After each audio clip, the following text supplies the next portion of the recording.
Welcome to the live stream. Take this time to connect with our amazing community, ask questions, share your stories, join in on the conversation. We're here to support each other on this journey. Use super chats to highlight important questions or comments. We're so glad you're here and can't wait to hear from you.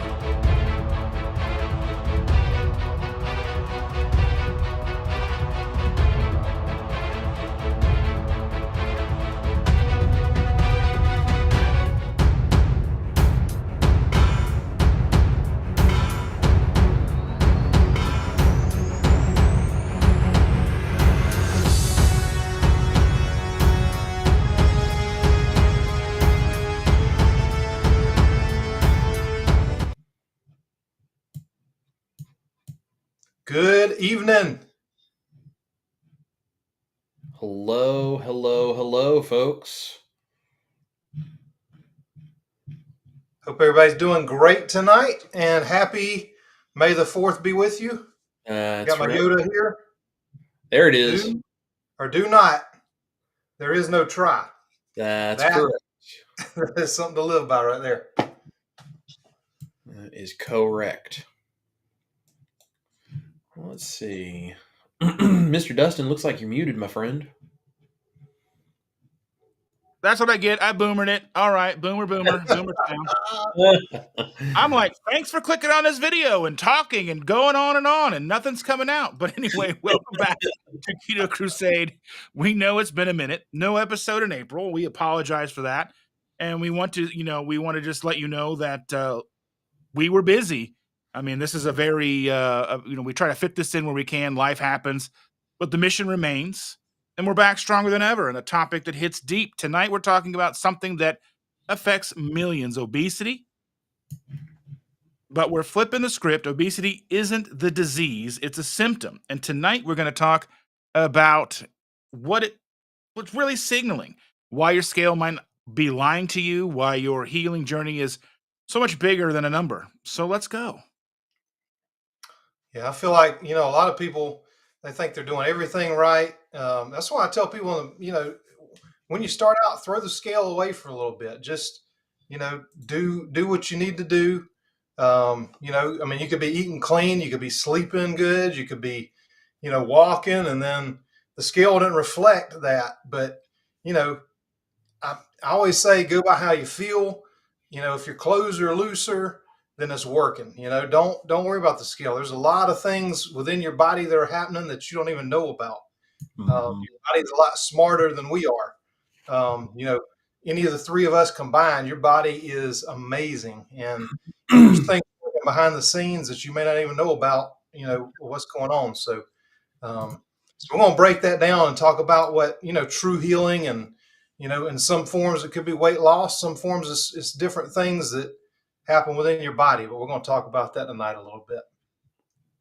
Absolutely. And I'm really excited to talk about this because, I've talked quite a bit on my channel about this, and I've talked with Dustin and Victor about this at length as we've supported each other in this whole journey that we're on. But I still have weight to lose, and I am totally okay with that because I'm doing the things that it's going to take to lose it. But focusing on the weight as the problem is in itself, I think, a major problem with this kind of perspective that holds so many people back. I'm looking forward to diving in and just kind of giving you guys some thoughts on that because I've been right in the middle of it, and I'm still in the middle of it, and that's all right. But we're all on our own journey here, and we're going to talk about kind of what that looks like and what really, really matters.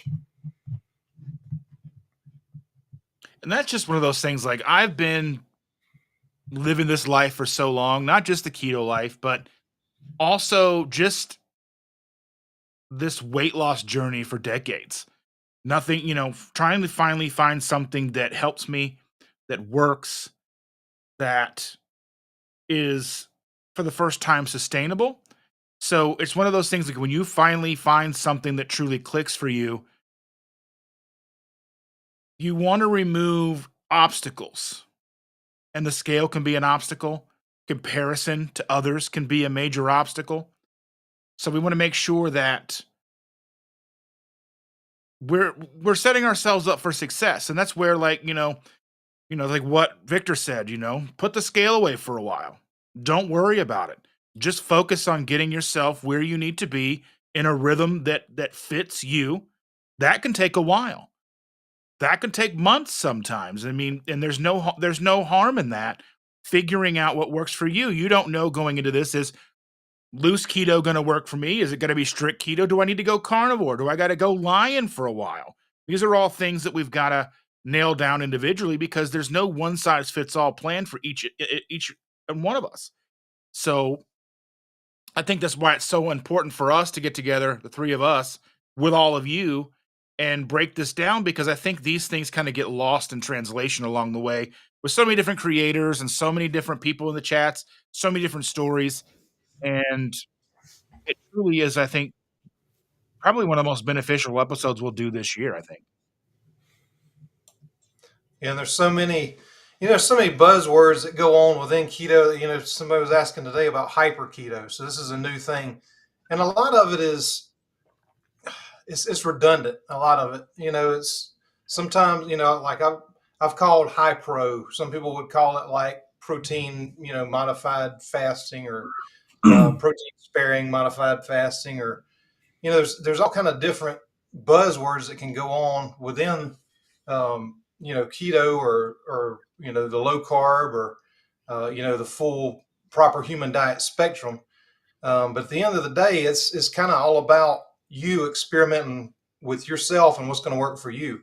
I get a lot of people that are fine doing dirty keto. There's a lot of people that try carnivore. It works great for them. Some people won't work at all. Dirty keto doesn't work for a lot of people. I had I want to read this later on, but we'll get to this now. But I had a fantastic testimony in my private group today. Somebody has been following me for a long time, and I've kind of given her suggestions. And she hit a weight loss stall. I think she's hit a lot of the health goals and things that she's trying to accomplish, but she was stuck, in her weight loss, and just wasn't feeling good as far as that goes. And she finally broke it after some suggestions. But it's really all about finding out what works for you. Like Dustin said, you may need to do lion diet for a while. If you got some serious medical things, or you need to figure out what your food allergens are. You may need to go down to a totally clean diet with no possible allergens in it, like the lion diet, and start slowly adding things back in, for healing, and, possibly for weight loss and other things. So, it's a totally individual thing. Takes a lot of experimentation. And these two guys have done it. I've done it. And so, collectively, between the three of us, hopefully we can figure out something that'll work for you. That's right. So when we were talking about this subject matter, I was really interested in us talking about this, because I told Victor and Dustin about this experience, but I was on the Dr. Kilt's podcast that he was filming while they were down here in Tennessee. And Ash and I went over and we were filming that with him, and we love Dr. Kilt, such a great guy. And we had a great time. And, it was interesting. And I've heard him say this before, but he kind of brought this subject up again as we were filming the podcast. And he said, is obesity the cause of any disease? And I thought, for a second about that, and I'd heard him say this before, but it really kind of impacted me the way that he said that. And he was like, no, obesity is not the cause of any diseases. Obesity is a symptom that happens with all of these other metabolic problems. There can be a lot of reasons for obesity. There can be a lot of factors that go into obesity. But when you stand and look in the mirror and you see extra weight on your body, what you're really talking about when you say you want to lose weight is you want to lose fat, because nobody wants to lose healthy muscle tissue and healthy bone and their eyeball cells. Like, no one wants their eyeballs getting skinny. You know what I mean? So what you're really talking about is you want to lose extra fat, the unhealthy fat. And there's things like your fat cells can hang on to toxins and they can release estrogen. And like, yeah, sure, there's all different sorts of things that can result from you having the fat. But the actual having of fat is not causing disease. And having fat on your body is actually a really important thing. Like, you have to have some fat, because if you had absolutely zero fat on your body, you would die. So having some fat is necessary. But the thing that I thought was really interesting when Dr. Kilt said this, and the reason that I grabbed onto that, and then I started talking with, Dustin and Victor about my thoughts about this and why we thought this would be such a good thing to talk with you all about. When you say fat is not causing the problem, basically, obesity is not the disease, it is the symptom. It's not that there's anything wrong with trying to lose the fat, burn through the fat, and get healthier. Of course, that's a great thing. But I have recognized, Ash and I have talked about this, I've talked about this with Victor and Dustin, we have recognized there is an inappropriate level of focus that is put on, do you have extra fat on your body? Like, that is the conversation sometimes, I feel like, where it's the only conversation that's happening. And because of that, I see people who are struggling, who are trying to figure out their health, who are trying to improve their lives. They almost end up in this, like, inside their own head whirlwind, like they can't figure out what to do, because no matter what they do, they don't seem to lose weight. Right? Like, okay. Confetti, we're not losing weight. So they're not losing weight, and with confetti either. They're not losing weight, and therefore they think something is wrong. And so we have this knee-jerk reaction where I'm not losing weight fast enough, therefore something must be wrong with what I'm doing, therefore I'm going to change. And it's like, but are you feeling amazing? And do you have energy? And are all of these other markers in your body healing? And is all of this other stuff changing for you? Because if it is, maybe the fat is just one of the last symptoms that will finally go away as you're healing yourself. But now if you go and change what you're doing and you try something else and then it's not working, and then you try something else and it's not working, and you just bounce from thing to thing to thing to thing, and you're blaming all of it not working because you're not losing fat, right? You're not getting the fat off your body in what you think is the appropriate time frame. How in the world would we ever be able to sort out what was actually working and what wasn't, if the only measure of whether we're successful or not is how skinny we are? So yes, losing the excess body fat is a good thing. Getting rid of that excess weight, it's putting pressure on your joints. It's not a pleasant thing. It does hold on to things like toxins, and estrogen gets all messed up in your hormones and all of this. Absolutely. It's not a good thing for you to have a bunch of extra fat. But I think we're focused sometimes as a community so much on fat that we forget that, truthfully, the fat is probably the last of the symptoms that we want to fix itself. Like, yeah, we want to lose the weight, but I wanted my anxiety to go away. I wanted my depression to go away. I wanted the fact that I was headed in the direction of maybe even someday getting to the point of self-harm and ending my own life. Like, I wanted those kinds of patterns in my brain. I wanted that to go away. I wanted my food addiction to go away. I wanted my lack of concern for anything in my life to go away. I wanted my pain to go away. How big of a stomach I have, as much as I would like to say, like, walk around like, oh, I've got a six-pack, look at me, I look great.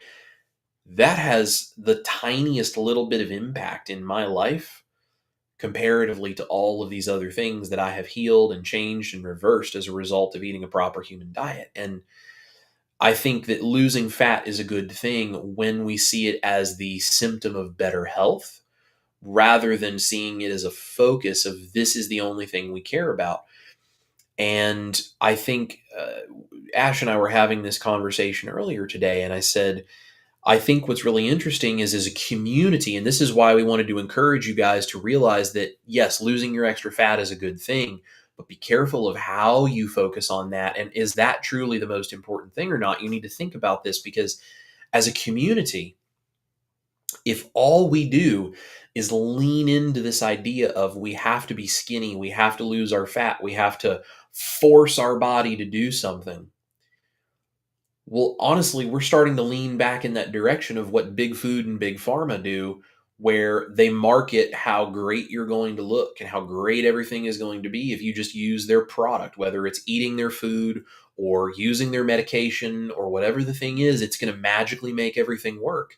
And it's like we're taking the same mindset and we're applying it to a proper human diet of how can I force my body to do a thing that it wasn't naturally meant to do.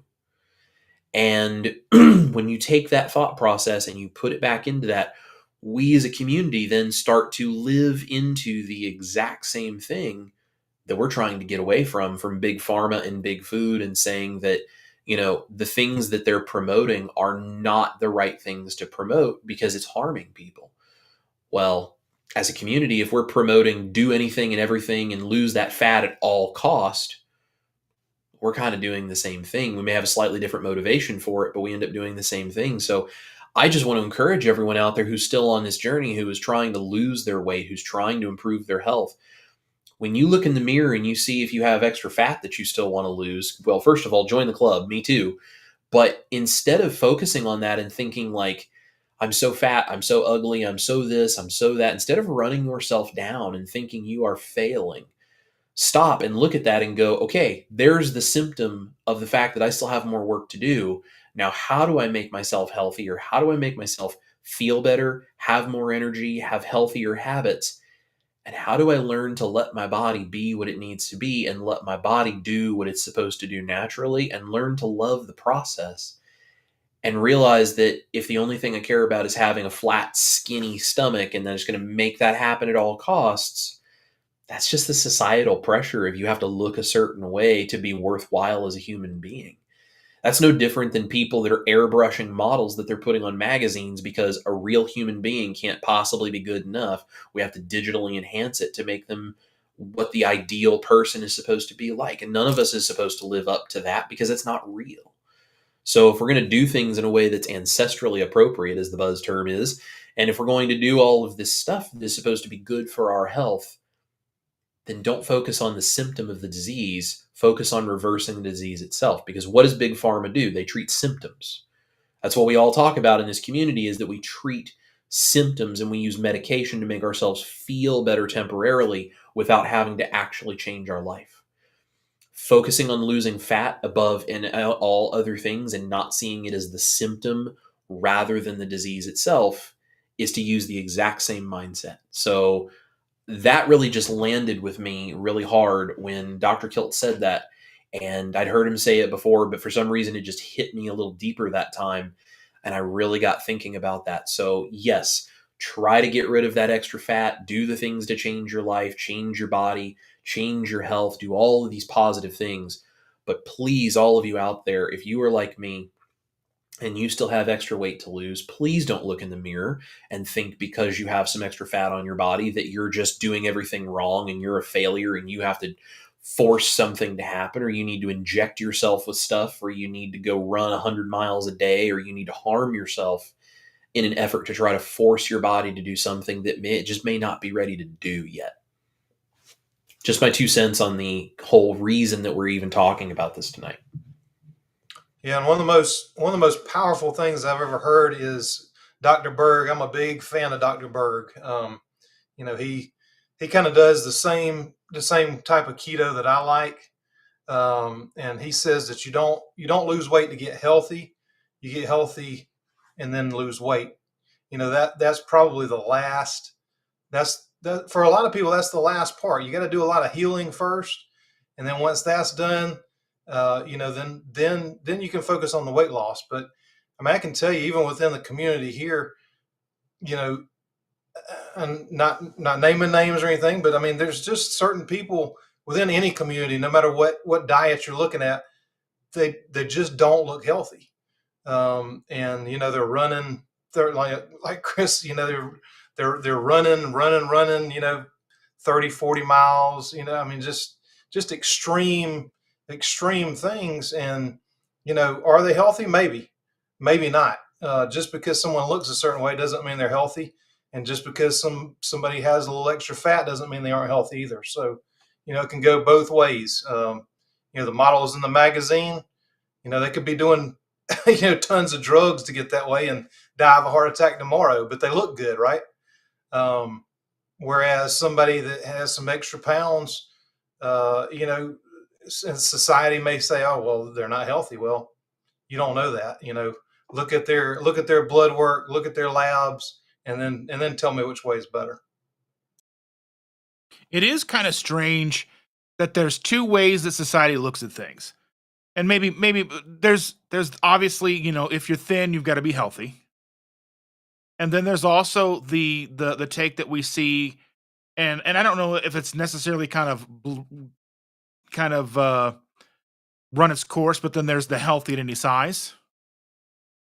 And I was always a big proponent of, like the the fat shaming and stuff, because with that, we don't want that. Because you don't want to discourage someone from living life by just telling them you're fat. Because no one's ever just go, oh, really? I didn't even know. That's like when I was over 400 pounds, I'm shopping for 5X t-shirts and 50 plus inch pants.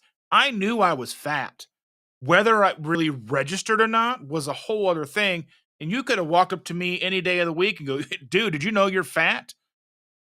Yeah. Didn't mean I was ready to do anything about it because I didn't know what to do. And and I think we get so much misinformation, the healthy at any size. They're blaming that obesity is just genetic. But where did that come from the last 50 years? All of a sudden, our genes edited in the last 50 years, and now we have an issue with obesity built into our genes, and we're not covering up the fact that the food supply that we have is a disaster. And then you have people that look unhealthy, who probably feel unhealthy, even though they're skinny.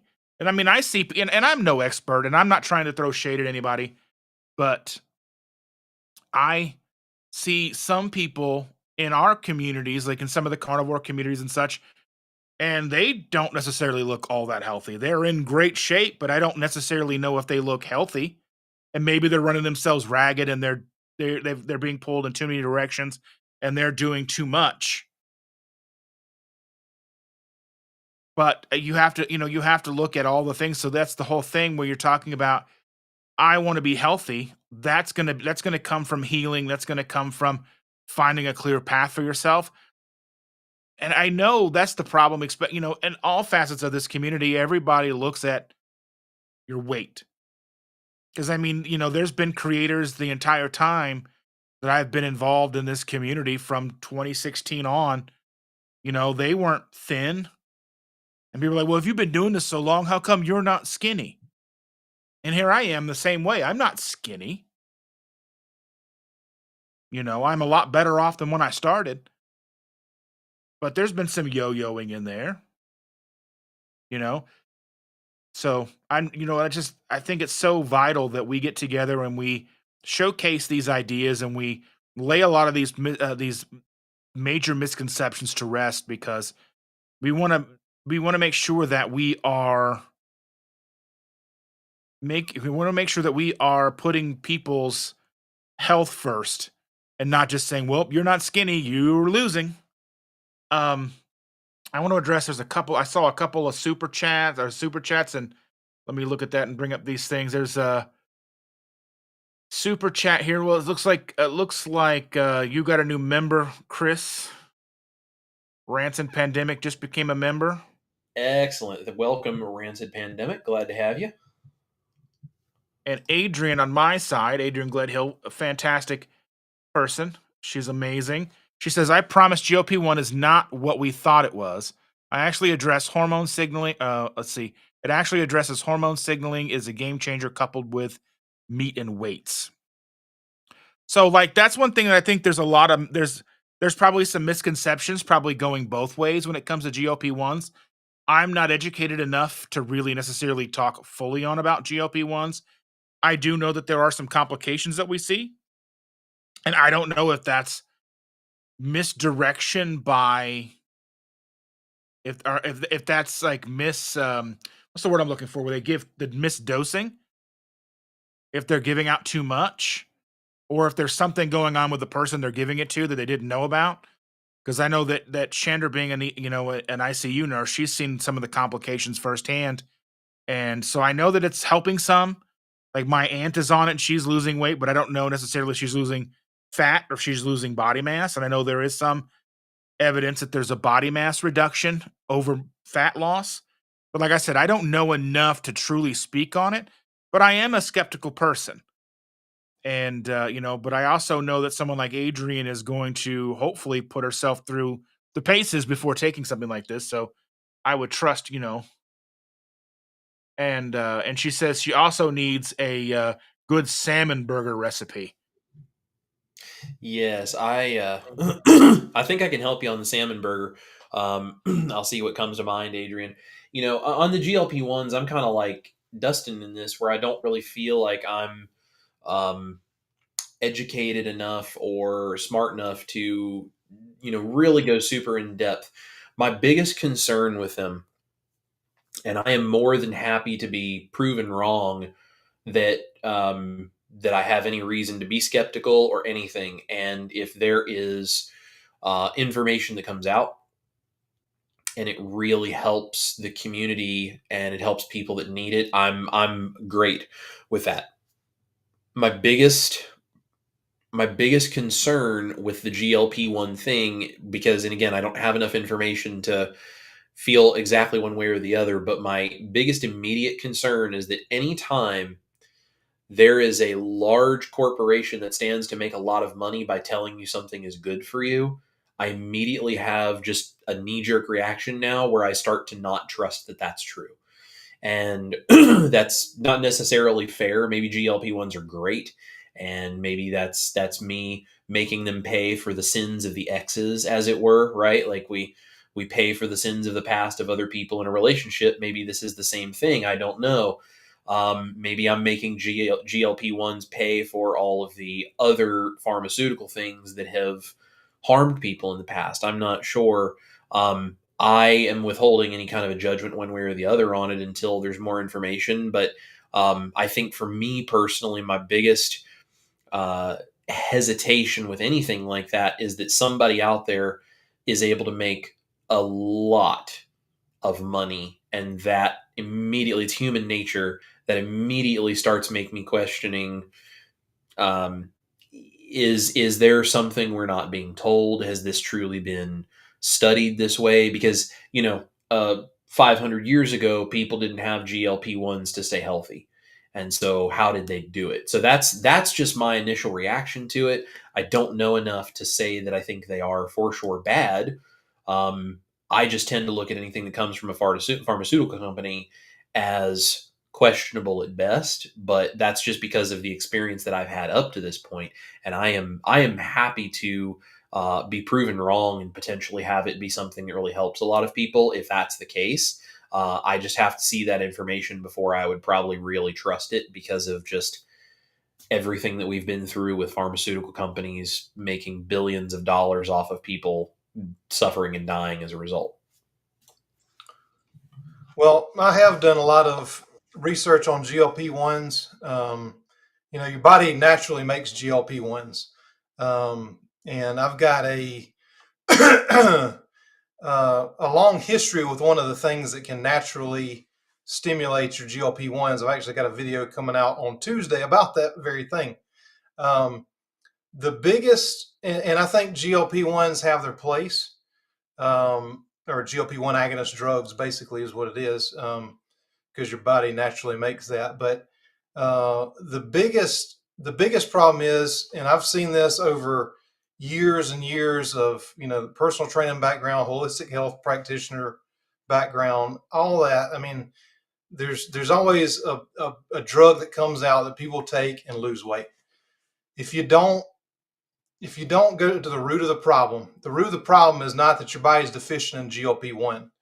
The root of the problem is you're not eating right. So you get a GLP-1 drug, you eat, a bag of Reese's peanut butter cups when you're actually hungry, because most of the time you're not. And you never address the problem. I mean, there's this is going to be, and you can watch any of the doctors. Dr. Berry, I think, has done a video on this before. Anybody that's actively treating patients are seeing some of the side effects now, because I mean it's still relatively new for weight loss. But there's going to be a lot of side effects to this. Um, you know, there's already, you can see in the celebrities and things, somebody loses a lot of weight real fast, and you can look and see the muscle wasting, and there's a lot of issues, and like Chris says, a pharmaceutical thing. So you're not going to have probably a lot of research that backs that up. All you can go by right now is what the doctors are telling you. They're actually treating patients. I've got somebody coming on one of my lives that's actually done this in practice and is seeing a lot of the side effects of what's going on right now. But if you don't address the root cause of the problem and you're just taking something because it makes you lose weight, and then right now some insurance is covering it, a lot of insurance companies are not covering it, and it'll get cheaper over time. As more drugs become available, and more of them try to do it, but the insurance is not going to cover it for a lot of people. So there's going to be some issues, and once you take those, and it's going to help as long as you're taking it. When it doesn't, your metabolism's wrecked, and then once you go back to eating the way that you did before, you're going to gain all that weight plus some, and it's just not going to end up being a good thing, in my opinion. And look for that live. I got somebody really cool coming on to talk about it one day. But yeah, I've done a lot of research about it, and like I said, there's some studies out there that are older studies just about GLP-1 in general, but there's not a lot about the drugs right now. So we'll just wait for some of those to come in, and just go on and see some of the doctors on YouTube and other places, and some of their personal experience seeing patients and what's going on in the background there. But GLP-1 is great for anytime you add something to the body. Most times your body's not going to produce it naturally at the same level it did, because it doesn't need to. It's going to go on to do something else. And I feel like this is my opinion, but over time, I feel like that's going to be a problem, is your body's natural ability to do that. So much better to take something naturally. If you need some help, like if you're trying to intermittent fast and you have a real problem with appetite or whatever the case may be, much better to do something natural. It'll kind of get behind your body's systems to produce it naturally, than to take a drug to do that, unless you plan on taking it for the rest of your life. If you do, great. If you got the money to do it, and you don't see any health consequences because of it, but just know, if you take it, you're taking it for the long term.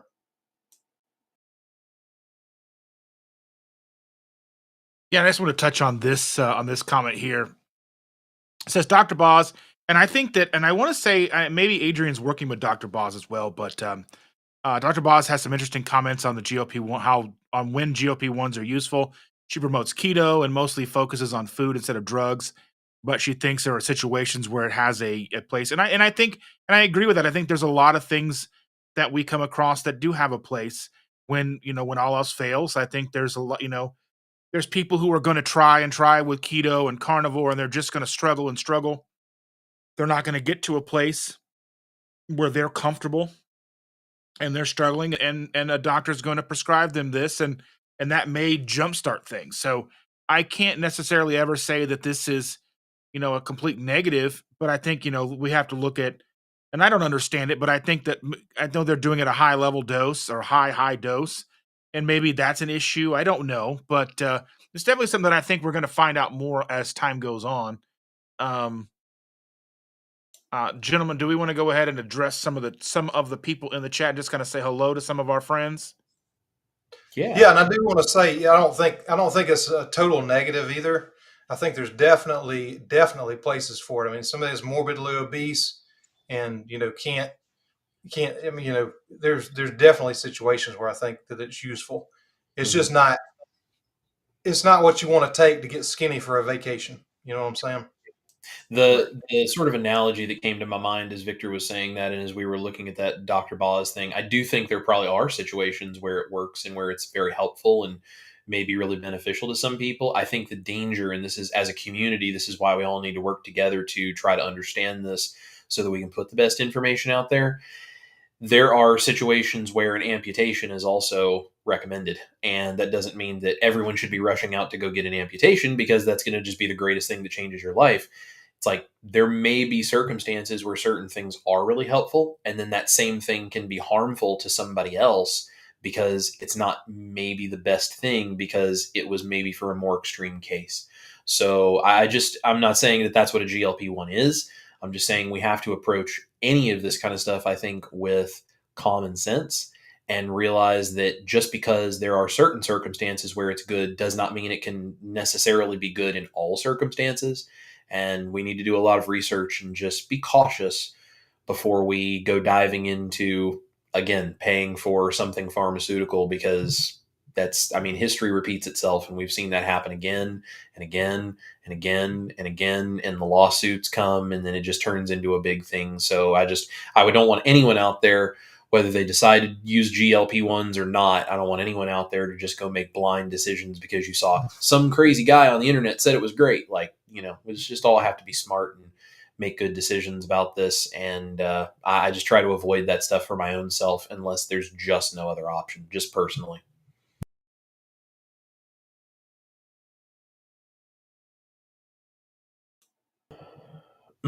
Dustin, you're muted. Boomer. I mute myself because I don't want to make any noise, and then I'm like, oh, I'll just start talking, duper duper duper. But anyway, Rick is in the house from Twin Brick Acres. Thank you so much, Rick, for being here. Yeah. And we've got Carrie's in the house. He said, hit the like button a million trillion zillion times. That'd be really nice. I wonder what that would do to the algorithm. That's right. That's right. Blow up YouTube. Yes. Yep. And our friend Eva Lynn is in the house. Hello, Evelyn. And we've got Rock and Keto Amy's in the house. Hey, Amy. She said, "Hey, Victor. Let's see. We've got a lot of people in here tonight. We got Debbie is here. Scrolling, Baz. If I miss you, my apologies. We got Amy's in the house. Lewis Stone is here. Hey, there's one of my guys, Lewis. And I want to get to let's see. I want to get to some of the questions we have and some of the comments. I've got a bunch of things starred here. Let's see. A lot. So I'm scrolling up here. Hey, and Donna's here tonight. I don't have a troll, so thanks for being here. All right, Donna's going to throw the hammer down. That's right. So Amy's here for Victor. She says, I just want to make, I just made your burnt butter pecan bits.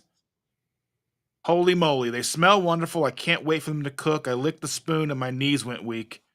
Yeah, that's what happens to me too. It's hard to get through cooking them when you're on the floor. So I understand. Glad you tried them. So maybe I think if you're going to fall on the floor, I think you need to put Old Yeller as a helmet, buddy. Right on. Melissa TX is in the house, and they say that my scale says I only lost 3 pounds in March, but I went from having to turn 180 degrees to 15 degrees to get through the baby gate. See, that is awesome. That is awesome. That's what it's all about. Don't look at the scale. How are your clothes fitting? And that right there, from turning sideways to doing that, I mean, that's what it's all about. That's a really good real life example of when we say the scale will lie to you and will not give you the whole story. That right there is a perfect picture of how the scale doesn't mean crap. And John says, I had a friend suggestion from Facebook today, someone I never heard of, Pastor Bob Beeman. He said he seemed like an interesting character, so I clicked on his page. Yes, that's my buddy, Pastor Bob, the heavy metal pastor, and that's where Asher and I go to church now. We go to Sanctuary, and Pastor Bob is on a carnivore diet. He has lost 140 pounds. He has reversed his arthritis to where he can play piano again. He has reversed his type 2 diabetes completely. He ended up going through some cancer treatment. He ended up in the hospital dealing with prostate cancer, which is how he ended up finding out that he was diabetic and all these other things. And once they went through all those treatments, carnivore has kept that completely gone. That is all completely healed. Everything is good. He's back to traveling around the world. And oh, by the way, he was a vegan for 40 years, and he went keto and then carnivore because he was laying in a hospital bed saying, if this worked, if veganism worked, if pharmaceuticals worked, if all of these things I've been told worked, I wouldn't be laying in this hospital bed. And he started ignoring what the medical system told him and started doing his own thing. So he is not only an amazing story for carnivore, but he also uses his energy to work with multiple different ministries where they get women and children out of human trafficking. And he just does, like, he is an awesome guy and a very, very good friend. And he and his 95-year-old mother are both carnivore. She leans a little ketovore sometimes, but they are both on proper human diets and thriving, and they are very good friends. I'm so glad that you found him, John.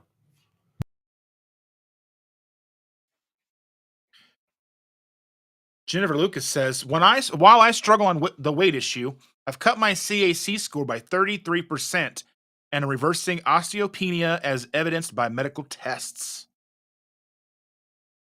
And that's Amazing. flippin' incredible, because that's one of those things they say you can't go back. It's Right, it's yeah. amazing. And I think that's Yeah, they say you get the calcium in your arteries, you're done. But that right there is proof that's not true. So that's awesome. Don't worry about the cholesterol, worry about the calcium. That's right. And Rockin' Keto Amy, our good friend Amy, says, sometimes I feel invisible as a meat-heavy ketovore in the strict carnivore groups. I'm sure my handle with keto in the name doesn't help. And Amy, you're not invisible to us. you're not invisible, Amy. And Dustin and Victor and I, before we went live, we were talking about this.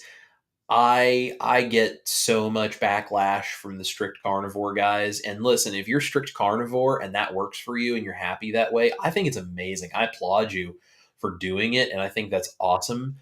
That does not help all the people out there who can't do that or don't want to do that or are not even interested in that or have never even heard of that. There is a place for everybody. And Amy, you are doing your thing. You're doing great, and just keep it up. You're not invisible. You're doing fantastic. We really appreciate everything you do for this community, Amy. She was Yeah. very helpful in orchestrating the meetup that we had in Elkhart in April, and she really helped because she was on the ground and she was in Elkhart, the area, so she was able to do things that it was just not possible for me to do living 3 hours away. So, she's an amazing person, and I'm really glad I got a chance to meet her at KPL. So, and we've got Mr. Jeffrey Cox. Hello, all three spectacular souls. I've had 30 to 40 pounds to lose for the last 8 months, but I've been oxalate dumping for the last 6. I'm not nearly smart enough to micromanage my body's healing. I don't think any of us are. Yes, I totally agree. And Jeff is a very smart guy. So Jeff is actually a part of the band, which is the private community that I have. And Dustin and Victor are both in there, and they've gone and got their private spaces in there where they do stuff too. And Jeff is one of our members over there, and he shares all kinds of stories about helping, like, his boss and patients he works with and coworkers, and teaching people about a proper human diet. And Jeff is a smart dude, and he deserves that superhero cape he's wearing there in his profile picture for his YouTube handle, because he's out there doing heroes work. Yeah, that's awesome. I've seen him in the group some, and yeah, I hope to be after I get some of the projects done I'm working on now. I hope to be in the group a lot more, and but yeah, I'm in there and I check out what's going on too. So it's man, it's a great community you got going on there. So and glad I'm a part of it, and more to come in the future once I get done with some of the stuff I'm working on right now, which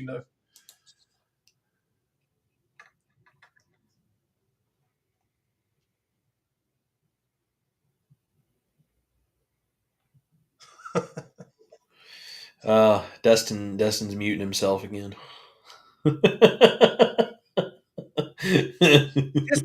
Just you can read it. It's fine. It's fine.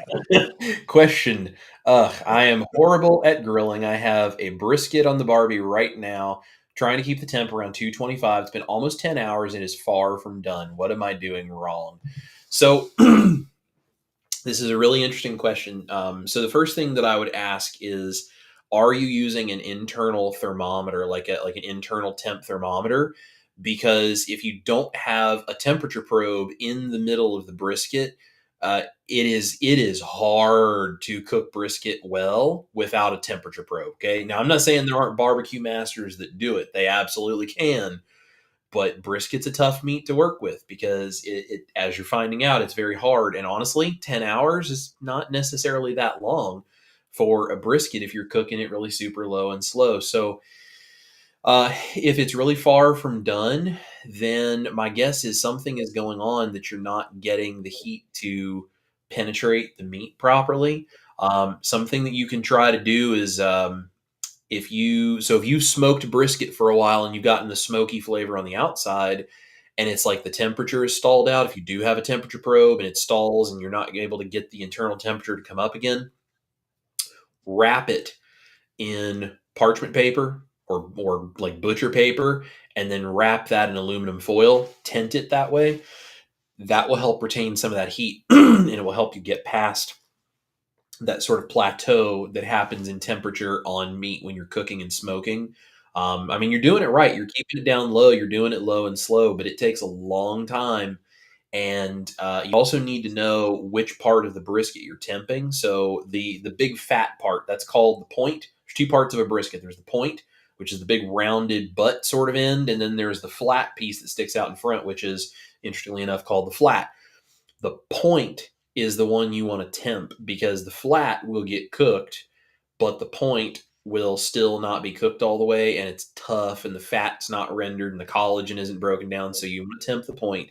That's what you want to be done in the center is the point, but you want to do it nice and low and slow so you don't dry out that flat. But it takes a long time, and sometimes wrapping that brisket up can help a little bit. And if you ask me how I know, if you go too high and too fast, you end up with a real tough, dry brisket, and it's not particularly fun. So it takes a lot of patience and a lot of practice to get those briskets just right. Another thing you can do is you can do the smoke portion on the grill, wrap it up in the parchment and the foil, stick it in the oven on a low temperature, and that way you can just keep it in there and just let your oven take care of it from there. It's not necessarily as good, but you can do a pretty good brisket that way.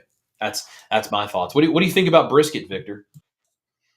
Well, I think Chris, you're underselling your abilities because I think you can probably just feel it like that and say, "Oh yeah, it's done." For me, I'm not really a chef, so I can put some stuff together, but I always use internal thermometer any meats that I'm doing like that because I'm not that good. I mean, like your comment. I mean, the barbecuing's that's a skill. Chris is like a chef. I'm a I'm a okay cook. So I always use the internal thermometer. You can get them super cheap. I've got a nice Typher one that I have that they sent me that you can do 4 different meats at the same time, which is like what I used for Thanksgiving. But you can get a super cheap one. I had one for a while. I've got a electric smoker, which I love because you don't have to mess with checking temperatures. You add some wood chips in there, and it does the rest. Mhm. So to me, that's how I like to do it. I like to keep it easy, and I'm not trying to learn to be a pit master, um, but yeah, you can get. I mean, you have $20 at Walmart. You can get one of those. Stick the probe in, put the temperature meter on the outside of the smoker, and you can do the same thing with that one too. The pellet grills are real easy, things like that. But yeah, I'm with you. I mean, I don't do any meat without sticking a temperature probe in it because I'm I'm not that guy. Yeah, I just like to eat meat. Anyway, I always default to Chris when it comes to cooking anything. Here's something. And this is an important thing to talk about here as well. Jennifer Lucas says the obesity is a symptom. Excess weight is a major stress on your heart, joints. There are complications from having lots of excess weight. I mean, you have trouble breathing at night when you sleep. I mean, you have trouble breathing when you're awake. there's, I mean, it does put pressure on the lungs. There are complications that arise from being 3, 4, 5, 600 pounds. And it's not to say that that fat doesn't cause complications. It's the fact that being fat isn't what caused you to have diabetes. Being fat isn't what caused you to have a lot of these issues. Being fat didn't cause the insulin resistance necessarily. But that being that fat is a symptom of much larger problems causing you to gain that weight, making it harder for you to breathe, making it harder for your heart to do what it does. And so I just want to make sure that people are aware of that, because I think that's a very valid point that I don't necessarily hear all that often when we are talking about this. Mm-hmm. Yep. Yeah, absolutely. Obesity and the extra weight on your body is going to come with complications. Absolutely. The important thing to remember with that is that the fat is not what's causing the problem. It's honestly, it's the physics and the chemistry that happens as a result of the fat being there.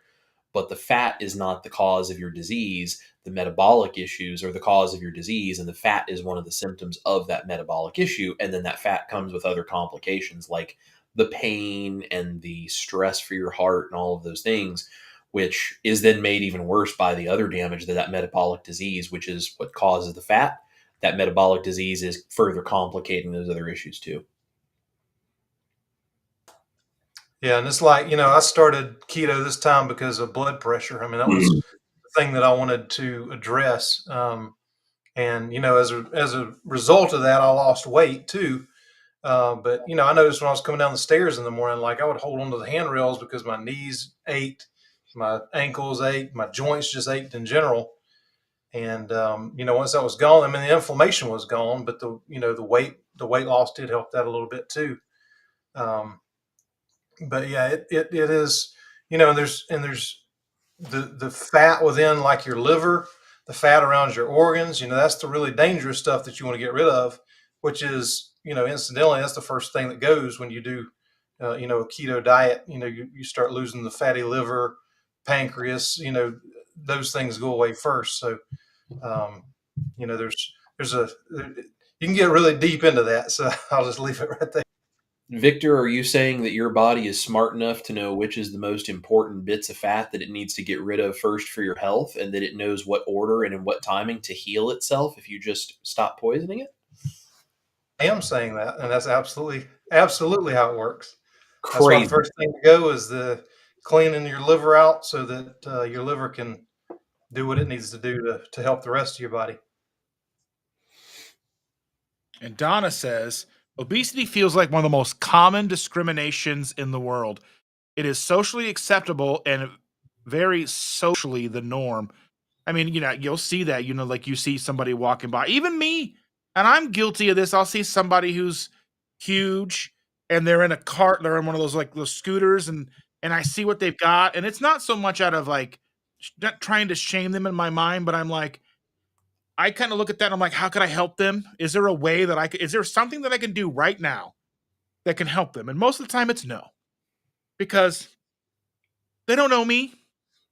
How rude is it to go to say anything about what they've got going on? I don't know them, they don't know me. That's just ridiculous. And I want to help so bad. I want to be like, you shouldn't have the Mountain Dew and the cereal. And I, you know what I mean? Like, I've been here. Well, maybe not that far along, but it wasn't long in the tooth for me to be there. But, like I know it's a societal thing, and I see people, and it's like one of the things that we see more and more and more and more, the the obesity and stuff, and that's one thing that I've been mindful, like, too, when we drop the granddaughter off at school. I don't see Thankfully, I'm not seeing a lot of big kids. And I mean, maybe that'll come a little later. Maybe they're just so energetic right now, and that's one thing that I worry about with her. I worry about her eating the right foods and getting the right nutrition and getting the right mindset to grow up and make the right choices. And so, I mean, this is one of those things, because society is so big on discrimination and society is so harsh with just about everything. I worry about that, for all of us. Mm-hmm. Yeah, that's why it's so important what we're doing, and what all y'all do to help spread this is, you know, with obesity or anything else, all the health things that are going on in the world right now, type 2 diabetes is at an all-time high. I mean, it was unheard of, almost unheard of, 150 years ago.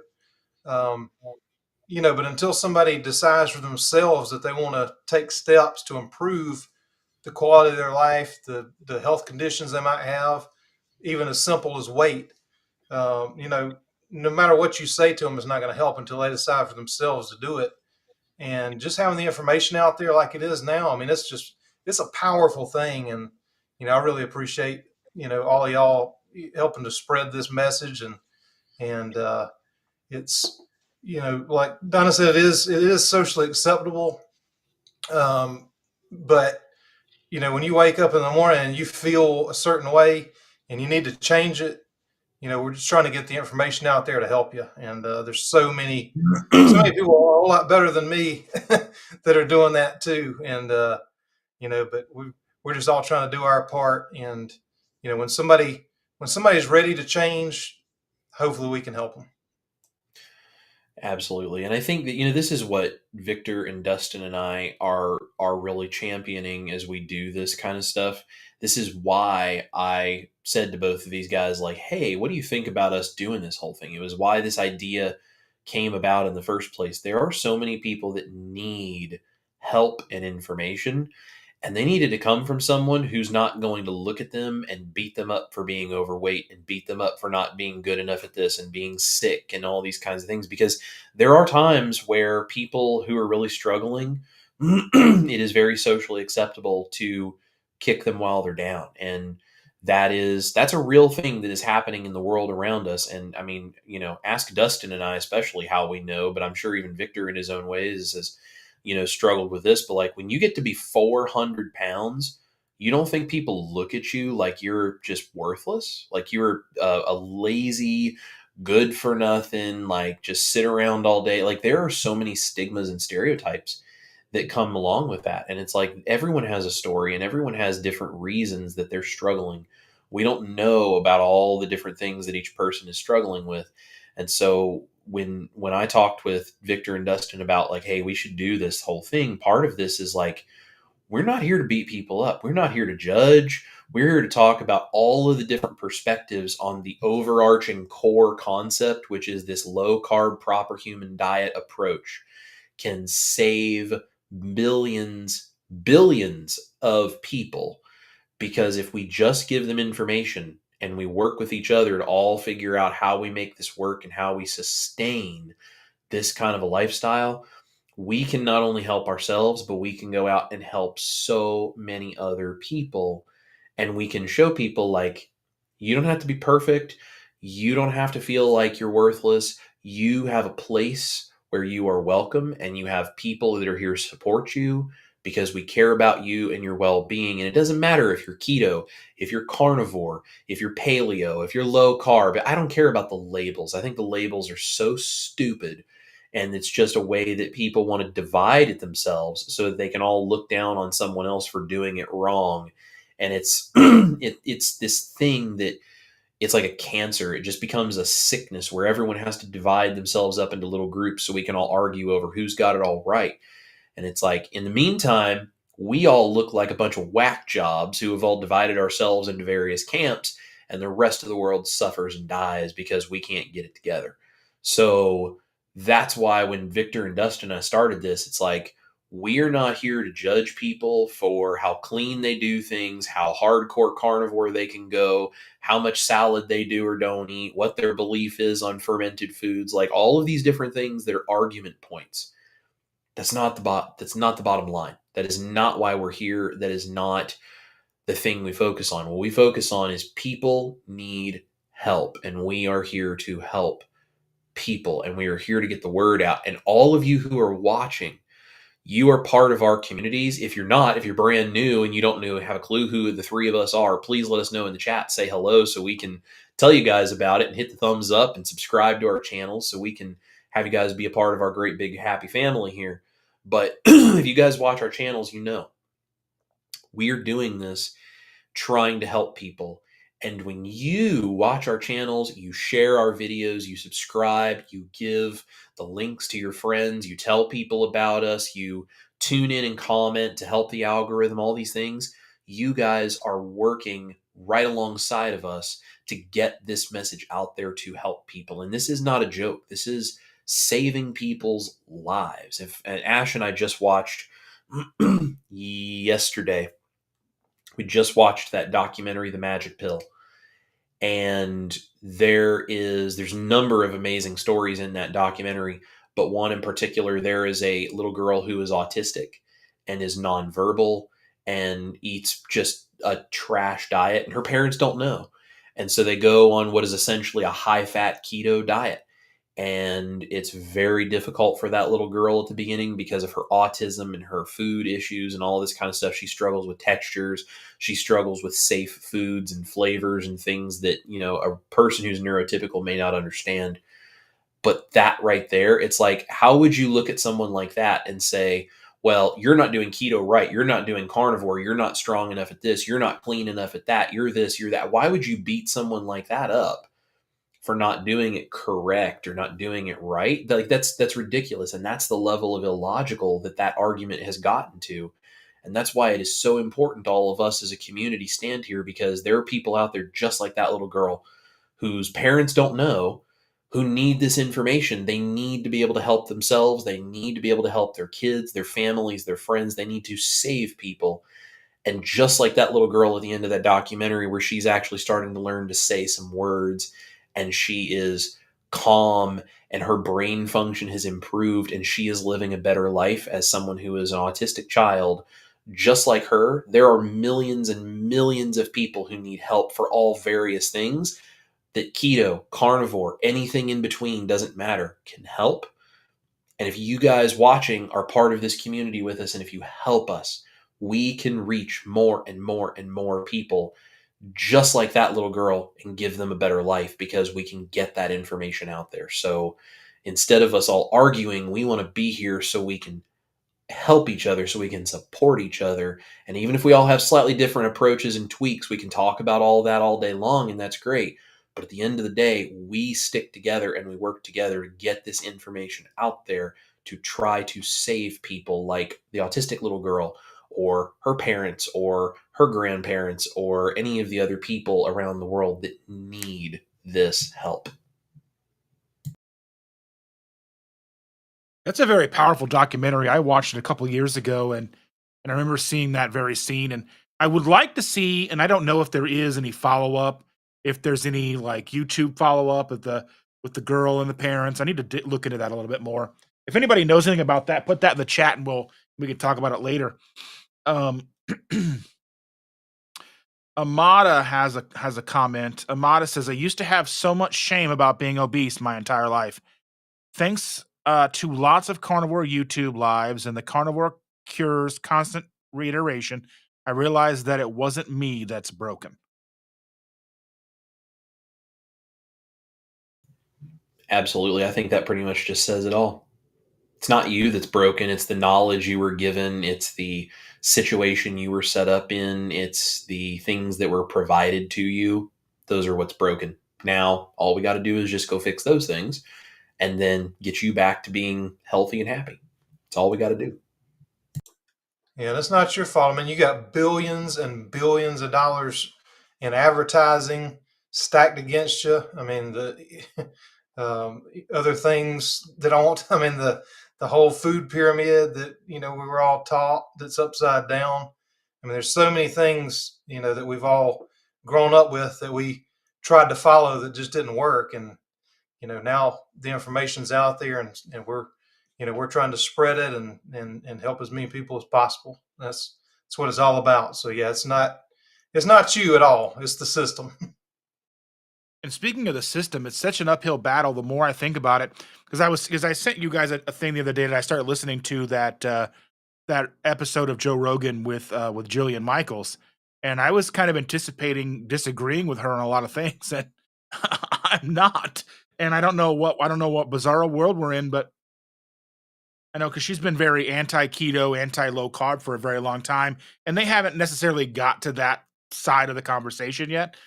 but they're just talking mainly about how deep and how many where the tentacles of the food industry and that lobbying and all of the advertising dollars and the subsidies go, because it's infiltrating our grocery stores, it's infiltrating our schools, it's infiltrating hospitals. You go in to have a surgery and they're giving you the lowest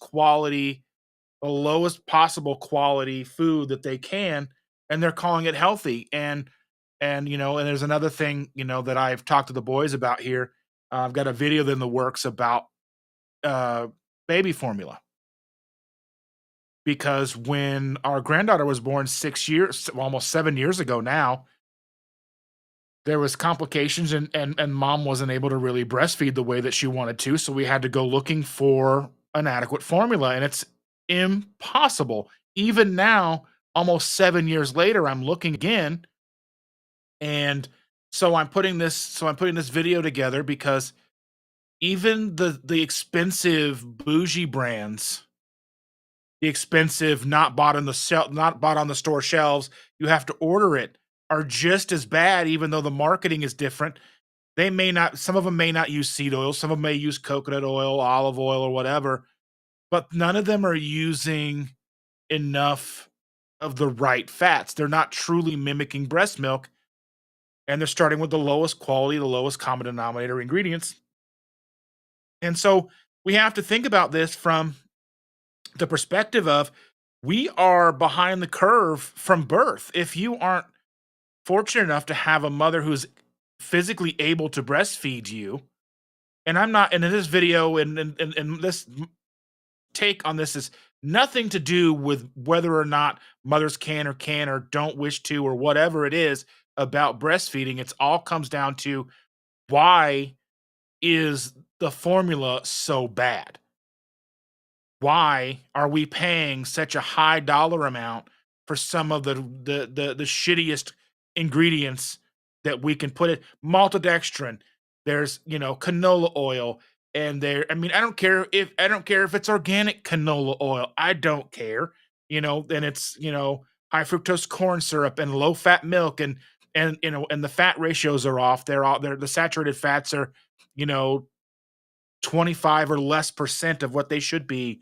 And it's just, we're charging $50 a can for something that's not adequate. And they know it.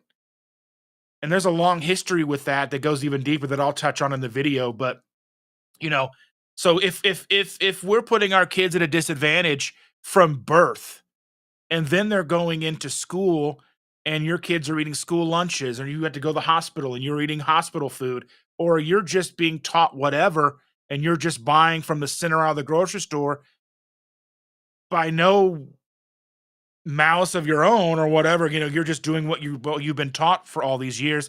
You're just failure after failure after failure, because no one is out there actually teaching us the right way to do this on a grand enough scale. Yeah, there's us, there's Dr. Barry, but you figure Dr. Barry has a reach of, I would say, 10 million. He's got about 4 million subscribers on YouTube. How many people on Facebook, Twitter? So he's probably got a decent reach of 10 million. But in the grand scheme of 8 billion people, that's a drop in the bucket. And with, there's us, even with our combined sub counts, we're not up to anywhere near where he's at. But I mean, we have to, that's exactly why we're the Keto Crusade, because this is almost a fool's errand for us to go out and try to make a dent in this. But we have to. We can't not do it. It's so very valuable and so important that we can't let ourselves get in our own way by, again, back with the fat and the scale. And we can't lose our own battle, because everything's already against us. We have to be our own advocate. We have to be our own cheerleaders. We have to be everything. So we've got to have the pom-poms, and we got to be racing with you, passing batons and doing anything and all the sports metaphors. But I don't know. Sorry to go on that, but it's just one of those things, like, just the fact that it's so broken, it's just, sometimes it's overwhelming how broken it truly is. Yeah, I totally agree with you, Dustin. I'm actually glad you went on the rant because as you were saying this, it kind of made me sit here and think. I have a challenge for everyone watching this video. I want you to do this for me. Next time you go out to a restaurant, you go to a grocery store, you go to the bank, you go to the post office, I don't care wherever you are, you're out shopping at the mall, anytime you are out, just try to remember to do this. Stop for a second. Look around you. Look at the people walking around you. And don't look at them and go, wow, they're so overweight. They should do something about that. Or, like any of these things. Don't look at them that way. Look at them and realize that there are people around you that are suffering because they don't know. Just stop and think about that for a minute and think about if you were in their spot and you didn't know what you know because you watch a live stream like this, you could be right where they are suffering. So if you are out and you see all these people around you, because all you have to do is go out in public in the United States and you'll see it everywhere. You see all these people suffering. We may not be able to change the world by just being one person doing it. But all of us working together as a community can go out and start changing as many of those people's lives as we possibly can by sharing this information. And then it's not just about us. We rope all of those people into it, and then they jump on the bandwagon and they start doing it, and then they rope more people in who jump on the bandwagon. And that's how we grow this. When I first started doing this, Dr. Barry said in a live stream I was watching one time, if you ever want to thank me, someone was thanking him for saving in their lives, which he saved mine too. So I understood. And he goes, if you want to thank me, go out and teach your friends and family about a proper human diet and help me spread this message. And I took that seriously and I started a YouTube channel. Now, I had no idea that it would end up what it is now, but I started a YouTube channel because I took what he said seriously. And I'm not saying you guys all have to go start YouTube channels, but when you go out in public, just stop. Take a deep breath for a second and look around you and look at how many people you are surrounded by that don't know. And if you can't feel the importance of why we need to tell people about this and how we need to all be working together as a community to try to get to as many people as we can. Can we change the whole world? No, it's going to take a lot of things to change the world. But we can change as many lives as we have access to the very best of our ability. And if we all do it and we all work together at it, we can change a whole lot more than if we all sit around waiting on someone else to do it. So I just want to challenge any of you watching this video, go out, look around you, see the people suffering, and use that as fuel and as a reminder of why you need to be spreading this message as best you can. And you don't have to go out and create your own YouTube videos. Teach your friends, teach your family, share our videos and our channels because we're already here doing all this work trying to help people. We need you guys not to go create your own videos necessarily, although you can if you want to, but we need you guys hitting the share button. And we need you sending it to the people that are important to you and telling them, you need to go watch these guys. Watch Keto Crusade, watch Chris's recipes, watch Victor's recipes, watch Dustin's research behind the scenes. Figure out how to make these things happen in your own life. And then when you've changed your life, then you go tell someone else and have them do the same thing. Keep passing it on. And just stand there while you're out in public and look at the people around you suffering and ask yourself, wouldn't you hope that someone like you would share that video with you? If you were still not in the know, if you still didn't understand these things, don't you wish that you would have found this information sooner? And if you were in that person's position, wouldn't you hope that someone like you would send them that video if you had the access to do so? Just take a minute while you're out in public and see the people around you suffering and ask yourself, what can you do to start helping people? Because if all of us do that every single day, this movement will become unstoppable because it works. It's not like we have to sell anything. We don't have to convince anyone of everything. We just have to share the information. And over time, as it works more and more and more, it will catch on with more and more people. That's the best thing about this. You don't have to try to sell anything or market anything or convince anybody of anything. the results will speak for themselves, and given time and people succeeding at it who continue sharing it, it will do the selling work and the marketing work for you. You don't have to go out there and fight for that. You just have to share the information. So just be on the team with us and help us share this information. And just look around you and see how much of the world is suffering, and what can we do as a community to help them. Yeah, absolutely. And I mean, I do that. I do that myself when I'm out. And I mean, what fires me up the most is the sickest people and the people that are suffering the most look at what's in their cart and it ain't the same stuff I'm buying. And that, I mean, that fires me up. I'm like, man, if they only knew, and like I said earlier, you got to want to change yourself.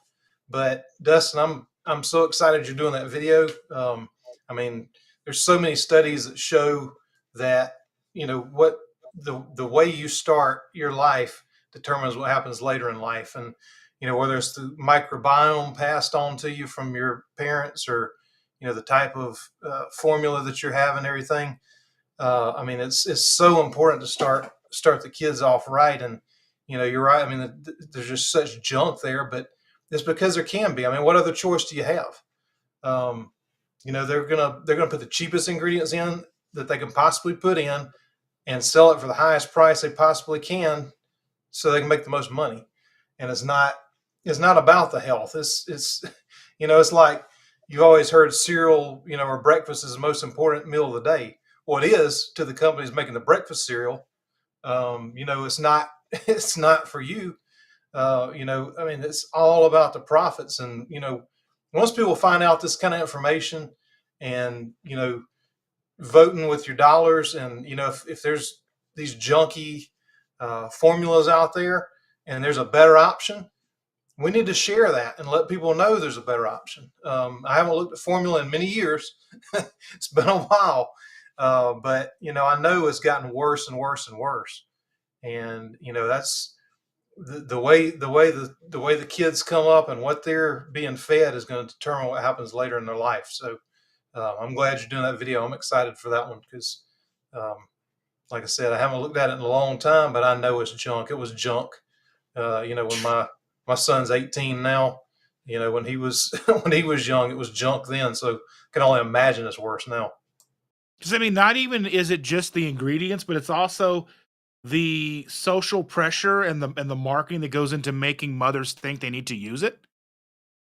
Or like, like, oh, it's more convenient than breastfeeding. Or because I know, like, granted, there's been a resurgence in the last couple of years, especially like with a lot of offices that I've worked where they've gone and modified rooms and made them pump rooms and put in like where they can wash their hands and wash out the equipment and stuff. And they can go when they're, and go and do all their pumping and all that stuff. And for the breastfeeding mothers, because that's a lot, especially newborns got to feed every 3 hours. I mean, from start to finish. So from start of the feed to where they eat again is 3 hours. So as you start to feed them, that clock starts. It's 3 hours until they eat again, till they start eating again. And it's just one of those things that they have to eat, and it's a lot of. I mean, it's how many mothers do we have in here? Fathers. We know it's a lot of work, but it's kind of like it's the same kind of thing how they marketed Crisco, because it's made in it's almost like they were saying it's made in a lab. It's cleaner than lard and tallow, which was made from a butcher floor. Because they know, and I mean, it's just such a it almost kind of knocks the wind out of your sails sometimes, because I know we do what we do and we're so gung ho about all this, and sometimes you just kind of stop and take a look at the broad spectrum of what we are dealing with and how deep it runs, and then and just like but and then we come and we do this and we see all these wonderful comments, and we're talking back again, circling back to what you said, Chris, where we're being out in public. I try to not pose or push my ideas on anyone.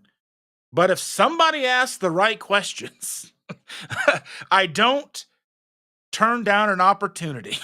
So like I was leaving BW3s the other night, and I was picking up some wings on Half Price Tuesday. and I was coming out, and this guy was going into the gym next door, and he was telling me, he's like, "Oh, you got a great beard." You know, I was like, "Oh, thanks." I don't know how the conversation turned to him having fatty liver. He was a skinny guy. You wouldn't anticipate him having fatty liver, but he's like, "I'm trying to do this fatty liver and just diabetes." And I was like, "If you want to take care of that without medication, go check out Dr. Barry." I didn't tell him about me because I'm not the channel for that. Dr. Barry is the channel for that. Dr. Barry has probably 4 or 5 videos on that. It's easier to Dr. Barry, you're going to search for it. You're going to Dr. Barry fatty liver. You're going to find something, you know? So that brings somebody else into the fold. Will they find me? Maybe, but that's not the point. My point is just to get people to the community. If somebody needs a recipe, I send them to Chris. You know, if they need to look at a yellow bowl, I send them to Victor. You know, but you know, it's just one of those things. Like, we just need to get them here, and there's nothing. I'm shameless, but I'm not rude. I'm not going to go up to somebody who as much as I want to just hug them and tell them it's going to be okay, I've got the plan. That doesn't work. And I saw, you know, somebody saying, like, in the comments, you know, like, you just can't convince someone to make changes. Indie Andy Carnivore says it's not easy to convince anyone to make a change for the best when they don't have faith or they don't know who you are. You know, if I'm at Walmart or Kroger and I'm just some rando and they're like, "What are you talking about? Why are you talking to me?" But if I'm putting up 4 or 5 10-pound rolls of hamburger on a conveyor belt and hot dogs and steaks and all this stuff on the conveyor belt, and they're like, "Are you having a cookout?" And I'm like, "I'm glad you asked." No, this is how I eat. And, you know, a conversation starts because that's crazy to people, and they're more willing to listen because you just kind of shocked and awed them. So, yeah. Yeah, that's why it's so great too that there's a lot of doctors out there that have gotten into this, you know, and it's not what they were taught in medical school, it's what they learned outside of medical school. And you can say, hey, this crazy Dr. Berry guy, you know, he's got the solution for that thing, and you know, this other guy's got the solution for that. And you know, a lot of times people, I mean, you know, my friends, you know, very few times they're going to come to me and say, "Hey, have you got a good solution for this?" Because I mean, you know, 20, 30 years ago, we were doing crazy stuff. So, you know, it's always better to me if you've got somebody else, you know, that you can point them to, like, hey, or you know, if they say, "Well, what, you know, you look good, or you've lost weight, or whatever the case is," point them to somebody else. That way, it's not coming from you. You know, it's coming from, you know, a third party, and maybe it resonates with them, and you know, maybe that'll change their mind if they're ready to change. They wouldn't ask you if they didn't. But yeah, I mean, yeah, I was in the grocery store the other day, and I had a lady that I was grabbing some cauliflower rice, and she's like, "Oh," she said, I'm glad you were here." She said, "You know, I was wondering about that, how good that is." And I didn't say anything about my channel, what I did, or anything like that. I'm like, "Hey, it's great. You know, it's a lot better for me than rice. You know, for whatever." And you know, even if she goes and makes you know, a carb rich gravy, you know, just that one little change is going to help in some way. And I mean, you can't tell the difference in the two when when you cook them if you're putting stuff on it. So you know, I don't, you know, I'm the same way. I don't really talk about my channel. Same thing. Another grocery store. I was getting some of the keto bread, which I don't get very often. But one she was like, why do you like that so much?" I'm like, "Well, it's good for my blood sugar."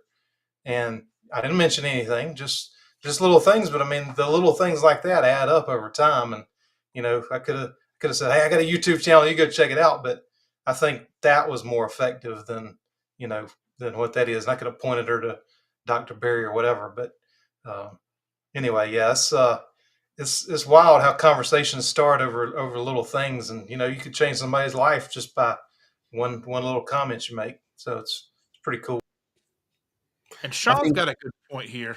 I'm sorry, were you going to say something, Chris?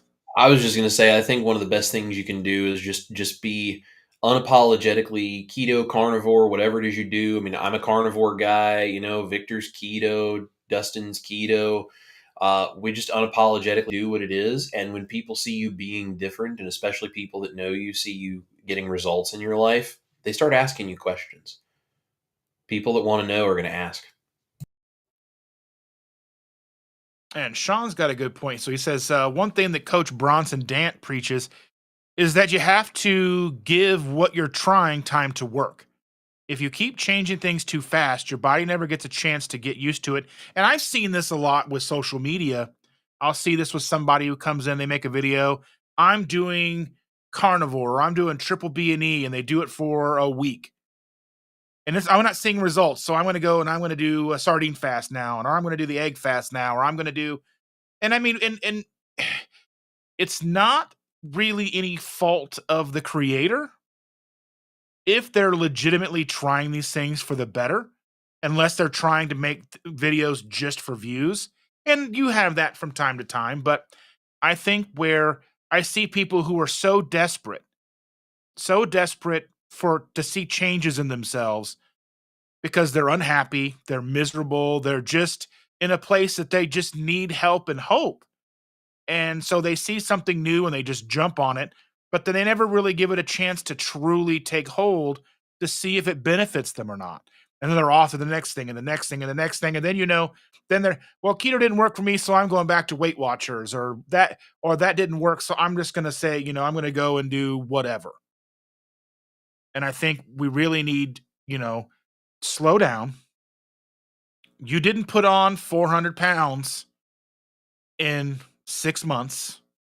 I mean, maybe you did, but that's rare. But you didn't get there overnight.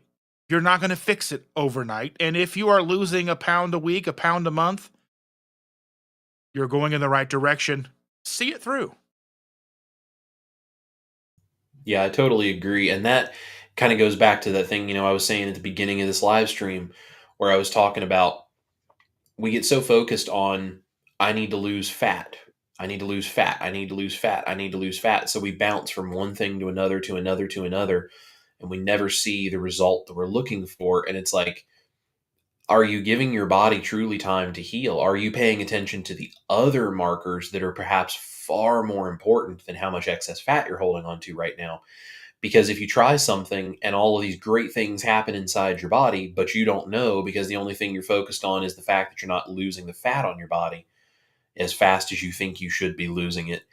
Well, then you switch to something else and it's not doing as good of a job. And so then you switch to something else and, well, that's not doing as good of a job.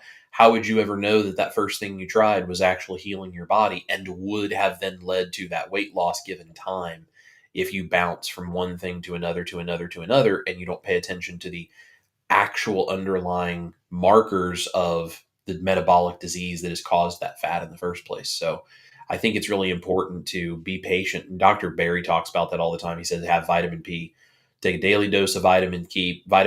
It's called patience, and it's not easy, but it's really important. I sometimes when people ask, like, because I get this question a lot, it's like, well, if you're a carnivore, why are you still overweight? And it's like, well, for one thing, I was 400 pounds at one point and I've lost 130 pounds. So my body's got some catching up to do, and it took me decades to get to be 400 pounds. I'm not going to lose all of that excess weight in a year. I mean, maybe I could if I really pushed hard, but it's like, how sustainable would that then be for me? I would probably gain a bunch of weight back because I wouldn't be able to maintain that. So it's like, I'd rather lose slow and steady and work on the underlying health issues. Plus, with my brain and all of the other things that I have going on, if I never lost another pound, I would still keep doing what I'm doing because I am a completely different person than I was 3 years ago. None of you guys on here ever saw me before I was Chris Cooking Nashville, and I was already partway into my carnivore journey when I started my channel. None of you ever saw the person that I was that couldn't get off the couch and thought that I was just worthless and I just couldn't focus on anything and I had no desire to do anything in life. None of you guys ever saw that. So if I wasn't losing fat fast enough and I got to the point, well, this isn't going to work, so I'm going to go try vegan juicing now. I'm going to go try this other thing. I'm going to do whatever. If I hadn't paid attention to all of the other amazing benefits that just keep getting better in my life, I would have missed out on all of these amazing things that have happened and all of this healing that I have found because I was just focused on the fat and I was bouncing from one thing to the next way too rapidly. So it's just a thought. Some vitamin P does all of us a lot of good. Yep, that is the truth. There's another one I think I wanted to look at here. Let me see. Let's see. I wanted to talk about. Let's see. I had one queued up here from Rockin' Keto Amy. I just got to get back to it. This is one thing that I want to talk about too. So she says, "Well, I hate to say it, even after weight loss, there isn't a flat stomach. There is skin issues and wrinkles, and I think Amy's gorgeous. She's a beautiful person inside and out, and she's well on her way to being where she needs to be. And it's like I don't anticipate ever having a flat stomach. I know if I ever get to the point where my belly's gone, it's gonna look like just like a trash bag. It's gonna be there, and I'm not really that vain to where I would want. And I'm not trying to say that people who go through the skin removal surgery are vain and all that stuff, because I know a lot of wonderful people who have done it. But I've seen what you go through, and that looks awful. And I know if any of you have been here have done it, I'm sure it's worth it in the end. But that looks treacherous, and it's way more dangerous. And I don't know. It's just one of those things. I would rather have that. Look what I've accomplished. Look what I've got left. Look what I've accomplished. I've done the damn thing. Here I am, flaws and all, and I'm here to show you that you can do it too. And so, I mean, that's where whether you decide to keep the excess skin and the wrinkles, and be who you are because you're beautiful. Yeah, I totally agree. I was just sitting here thinking as you were saying that, Dustin, I think one of the big issues that we're fighting against with this is we think that if we look in the mirror and we see things that aren't perfect, that means we still have something we're failing at. And I think the idea of what you're supposed to be as a human being has been really messed up by media and by society. And so again, that goes back to that thing of who cares about the fat? That's just trying to appease society, telling you have to look a certain way. Who cares if you have a little extra fat? Who cares if you have wrinkles, if you have saggy skin, if you have whatever, list whatever the things are you're self-conscious about. If you are under the hood healthy, if you are metabolically healthy and you have an active, fun, fulfilling life where you feel good, you get to spend your time with the people that you love, doing the things that are important to you, you get to help other people along this journey, you get to do all of these amazing things in your life, and you get to live your life to the fullest for as long as you possibly can, taking care of your health. Who gives a shit about the fat and the wrinkles? Who cares? It doesn't matter. And the people that are telling you that it matters have apparently so little self-worth that they think you can't possibly be a worthwhile human being. So I got to figure out how to nitpick every last little thing that I can. You guys don't need to get rid of the last 3 pounds of fat, the last wrinkles, the last bit of saggy skin to be worthwhile. You're already worthwhile. You're beautiful exactly as you are. Now, that doesn't mean you're healthy exactly as you are. That's two very different things. You need to do the things that are good for your body to be healthy. And you need to love the fact that you're a beautiful human being inside and out, regardless of where on that journey you are. And this is one of the things, and Dustin and Victor will tell you, I'll get preaching, I'll get fired up about this. I will go off on this and I will tell people where to shove it, because I do not sit by and tolerate people beating other people up for not being perfect, because none of us is perfect. And it's okay that we're not perfect. You guys are beautiful and wonderful exactly the way you are. You were created to be exactly who you are. So don't try to change that into something that meets somebody else's standards of what they think you should be. You be healthy, you be happy, you enjoy your life, you use keto, use carnivore, whatever it is you're doing, eat the right stuff for your body, make yourself metabolically healthy, enjoy your life, take care of your children, your parents, your brothers and sisters, your grandkids, your friends and neighbors. Love the people that you are around. Have a good influence on the sphere of people that is around you. Make your piece of the world better than it was when you found it. And you will have a long, amazing, fulfilling life. And none of those other idiots and assholes on the internet that tell you that you are wrinkly and saggy will ever make an impact on the world like you will. Because none of that stuff matters. Chris, you were on it tonight, brother. Chris's Sunday sermon. I'm gonna say, I can't add nothing to that. You were absolutely right. If somebody, if all they have to offer is that you've got sagging skin and you're worthless, do you need them in your life anyway? No. I mean, it's you're worth it. Your health is worth it. Whatever happens after that, if you want to do it for cosmetic reasons, that's totally up to you. But it shouldn't be because society tells you that's what you should do. If you have to do it for health reasons, that's a totally different thing. But you do you, be happy in your own body, and if you are, then that's what matters at the end of the day. You be healthy and don't be pretty and in bad shape or dead, like I was talking about with the models earlier. That has happened a lot. So anyway, Chris, you killed it, brother. There you go. Sometimes we just got to let Chris off his leash, and then then Victor and I can just sit back and relax. Get the dog barking. Absolutely. Here's a great comment from our friend Scott over at Platte River Keto.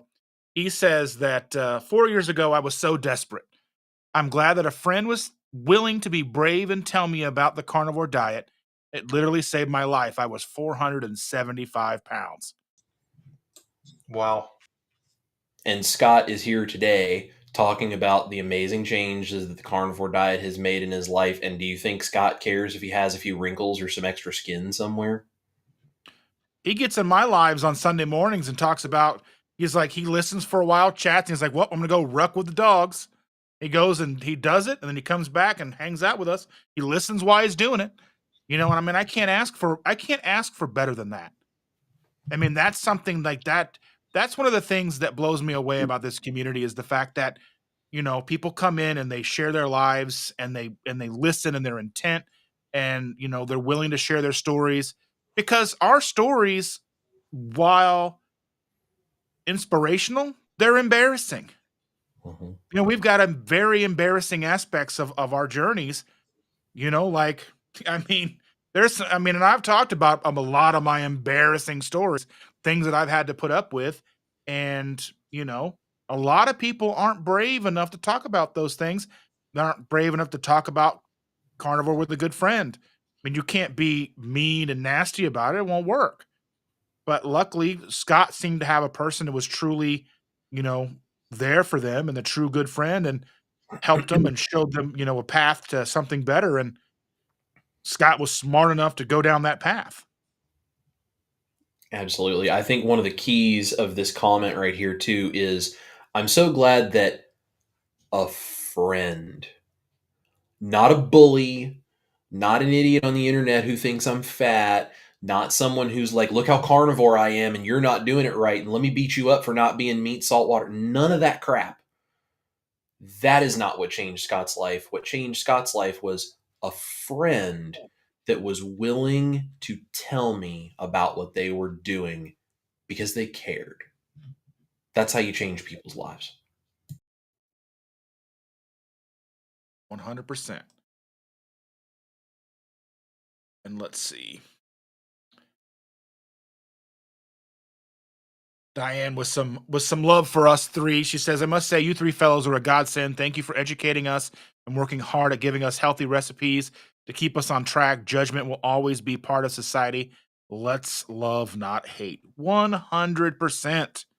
Absolutely. Diane, you're very right. And here's the deal, guys. Judgment will always be part of society, but we as a community do not have to partake in it, and we do not have to tolerate it and sit back and watch people who are struggling get beaten up without saying anything.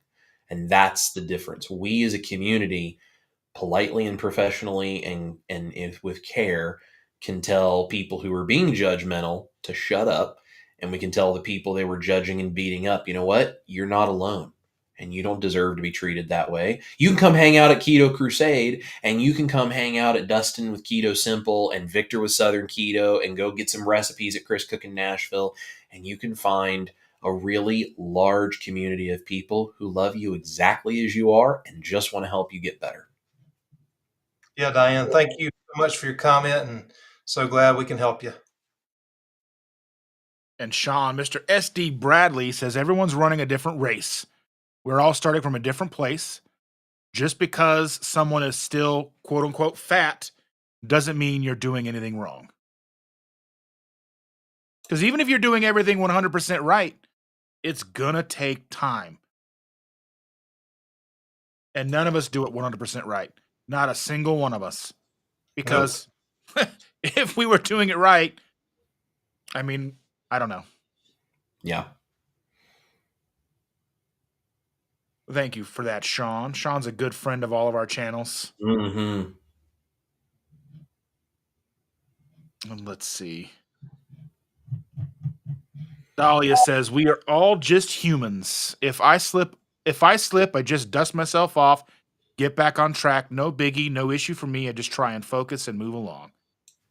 Absolutely. That's right. That's what you got to do. Everybody slips up, and the main thing is how fast you get back on track, and just do what you were doing before, because it works, and you know it. Mm-hmm. All right, boys. I haven't looked at a lot of the newer comments coming in. Those are all that I've had starred from like the first half. Is there anything you guys want to touch on?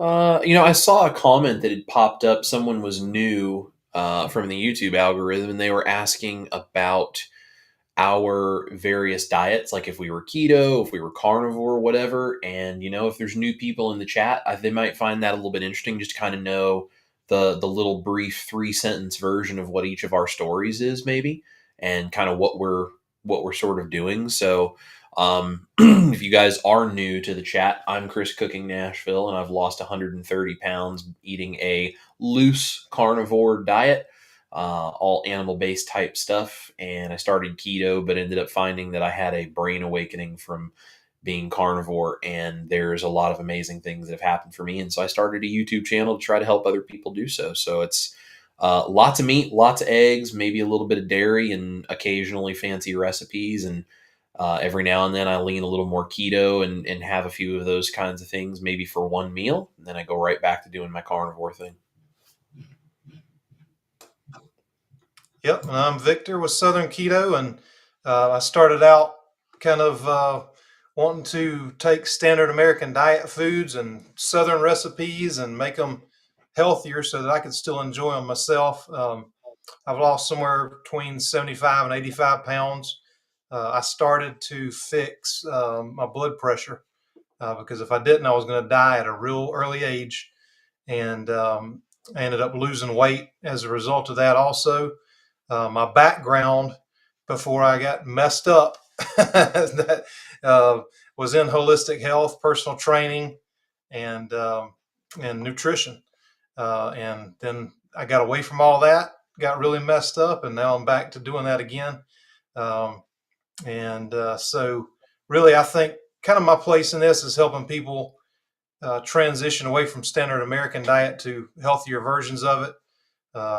Do a lot of desserts and things like that, which a lot of people give me grief for.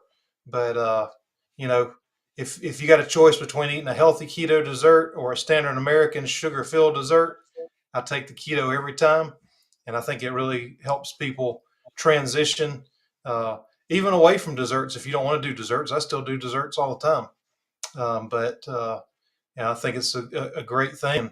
I make some of Chris's carnivore desserts. I'm not carnivore. I'm keto. I do salads and some plant-based stuff, higher fat, moderate protein, and low carb. So that's my place in this. And Chris has got some killer recipes also. So, and Dustin's got some great recipes. Go back and watch some of his videos, and hopefully he'll start doing some more at some point. I'm working on it, gentlemen. I got into where I was doing a recipe video or two every week, and it was different back then because that's how I was cooking all the time.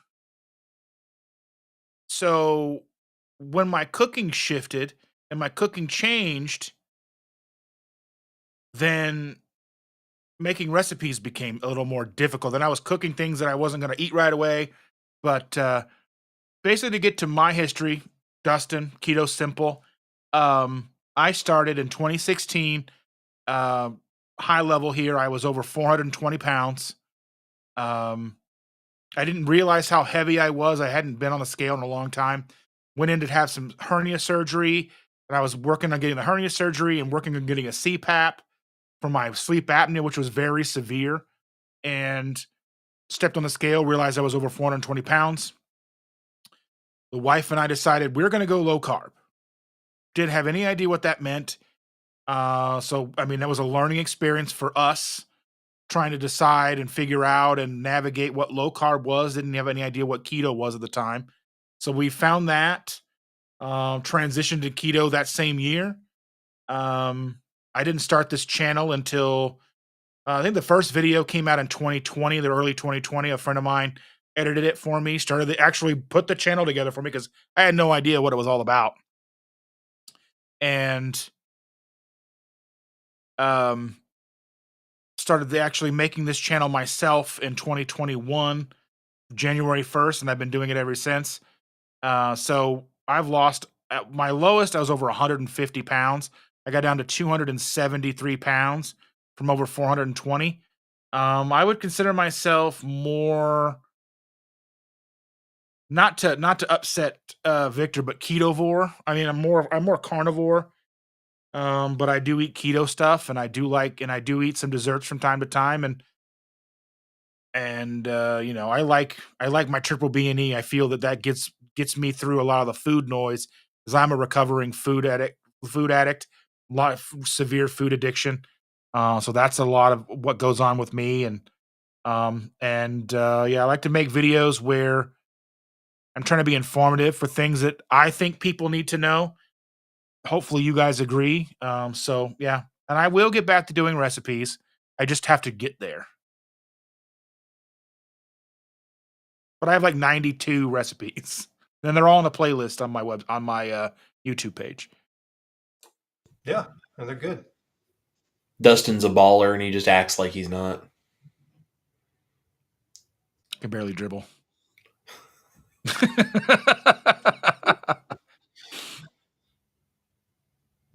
I'm humble to a fault. I mean, it's kind of annoyingly so sometimes, but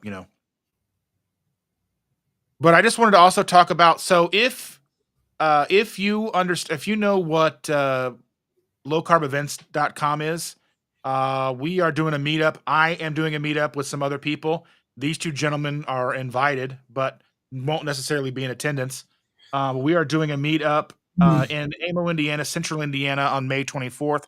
It's a Saturday from about 11 or 12 to about 5. Um, all the details are on lowcarbevents.com. I will be there. Jaqueline will be there. Jackie Smith will be there. Jennifer Lucas, our friends Two Crazy Ketos will be in attendance. So go check that out. We'd love to have you RSVP. Let us know if you're coming.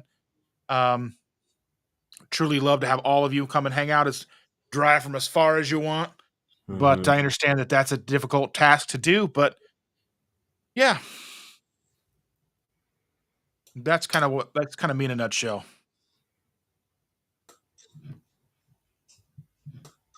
Yeah, that's awesome. I wish I could be there, but work calls, so I will not. Maybe sometime in the fall, once I slow down a little bit with work and everything, I'll be able to do a little bit more traveling. We'll probably do another one, depending on how this one turns out. We'll probably do another one in November. When it'll be like a Friendsgiving type thing. Yeah, that'd be cool. So, what do you guys have anything planned? What's some of the next videos you guys coming out? Any clue on some new recipes? Anything you got coming out? I know, Victor, you talked about a video you got coming out next week.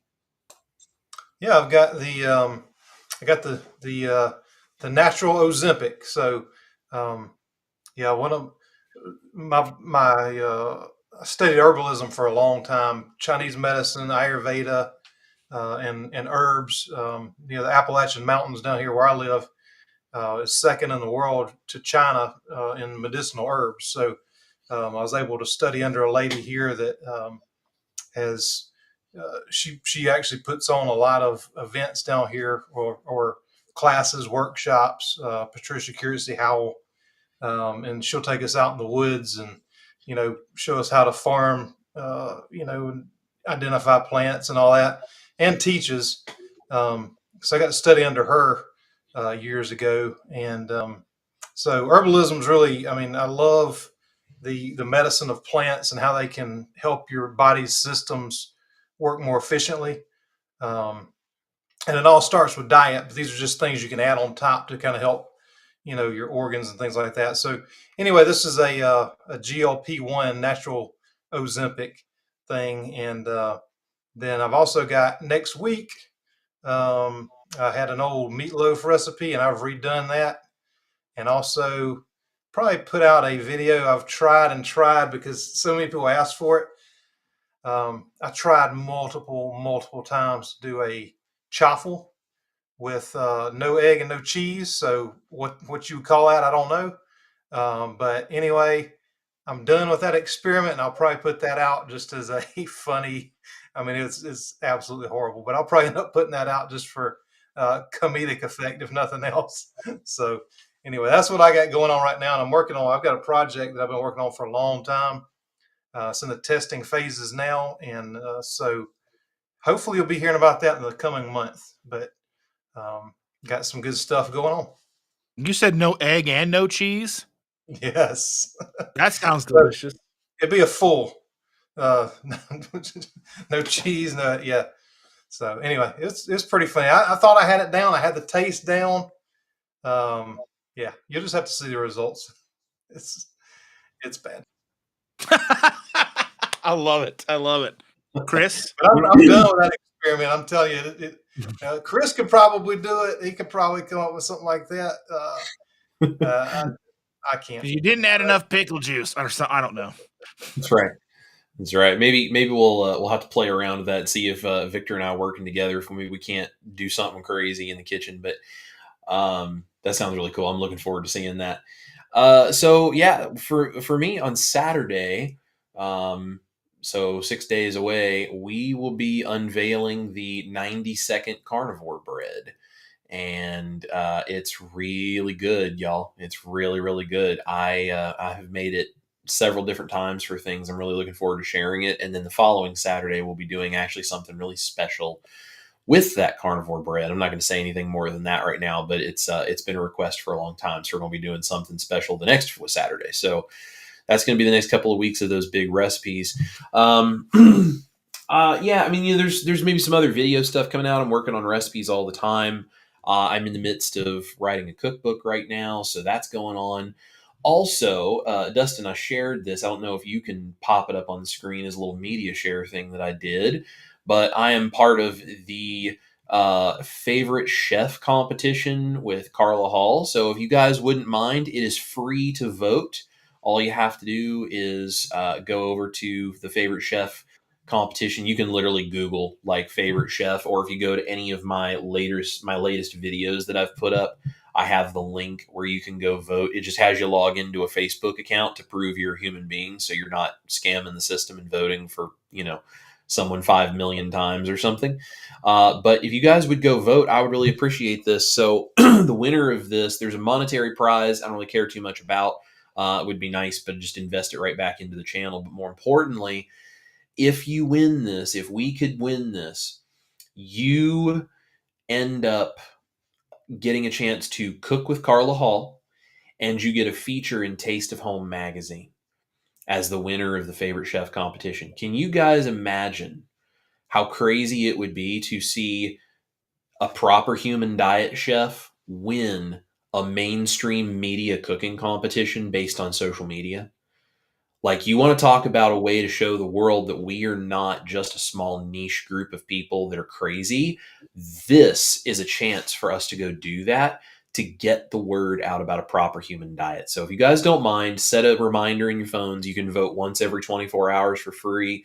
You can pay to do other votes. I'm not asking anybody to do that. I'm not trying to get anybody to give any more money to anything. Just go do the free vote for me every 24 hours and just tell everyone you know to do the same thing, and just try to help me get through there. I see in my channel, at least, Ash has dropped the link for my favorite chef profile where you can go vote in the comments section. So perfect.